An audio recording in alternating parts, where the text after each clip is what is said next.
বিসমিল্লাহির রহমানির রহিম। আসসালামু আলাইকুম, কেমন আছেন সবাই? আশা করছি সবাই খুব ভালো আছেন। নতুন রেসিপিতে সবাইকে স্বাগতম। পেঁয়াজ কলির রেসিপি নিয়ে চলে এলাম, আই হোপ সবার পছন্দ হবে। তো ভিডিওতে চলে যাব। তো এখানে পেঁয়াজ কলি নিয়ে নিয়েছি।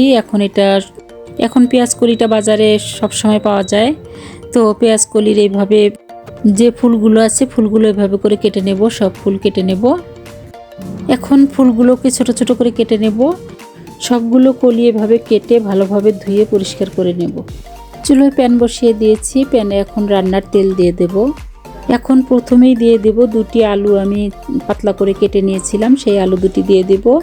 আর এখানে 3টে পেঁয়াজ কিউব করে কেটে নিয়েছি, সেটাও দিয়ে দেব। এবং 3টি টমেটো দুভাগ করে কেটে নিয়েছি। আর দিয়ে দেব কিছু রসুন, 2টো রসুন ছিলে নিয়েছি, এখানে রসুনগুলো দিয়ে দেব। দেওয়ার পরে এটা এখন ভালোভাবে ফ্রাই করে নেব।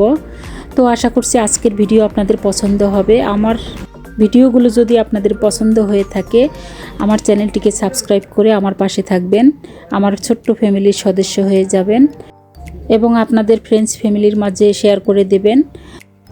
তো অনেক ভালোভাবে ফ্রাই হয়ে গেছে। এখন পেঁয়াজ কলিগুলো যে আছে সেটা আমি একটা কড়াইয়ে নিয়ে নিয়েছি, এখানে সুন্দরভাবে ধুয়ে নিয়েছি। এখানে 1 কাপ পানি দিয়ে ঢেকে দেব। এখন পেঁয়াজ কলিটা সিদ্ধ হওয়া পর্যন্ত অপেক্ষা করব।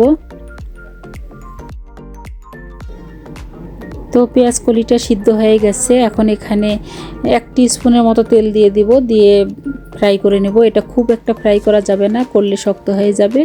এটা হালকাভাবে ফ্রাই করতে হবে। এখন পেঁয়াজ কলিটাকে উঠিয়ে নেব, নিয়ে এখানে আমি শুকনো মরিচ ফ্রাই করে নেব।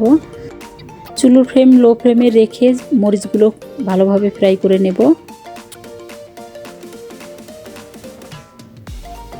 তো মরিচগুলো ফ্রাই করা হয়ে গেছে। এখন সব উপকরণগুলো নিয়ে নেব, নিয়ে ভর্তা রেডি করে নেব। অনেক টেস্টি একটা ভর্তা, তো অবশ্যই বাসায় ট্রাই করে দেখবেন আপনারা। তো আজকের ভিডিও যদি আপনাদের পছন্দ হয়ে থাকে তা সুন্দর একটা কমেন্ট করে আমাকে জানাবেন। স্বাদ মতো লবণ দিয়ে এখানে মরিচগুলোকে হাতের সাহায্যে ভালোভাবে ম্যাশ করে নেব। এখন দিয়ে দেব পেঁয়াজ কলি, দিয়ে পেঁয়াজ কলিটাকে ভালোভাবে মেখে নেব। আর দিয়ে দেব সরিষার তেল। সরিষার তেল ছাড়া কোনো ভর্তাই সম্পূর্ণ হয় না, বিশেষ করে এই ভর্তাটাকে সরিষার তেল দিলে অনেক সুন্দর একটা ফ্লেভার আসে। তো আজকে এই পর্যন্তই। সবাই সুস্থ থাকবেন, ভালো থাকবেন। আবার দেখা হবে নতুন আরও একটি ভিডিওর সাথে। আল্লাহ হাফেজ।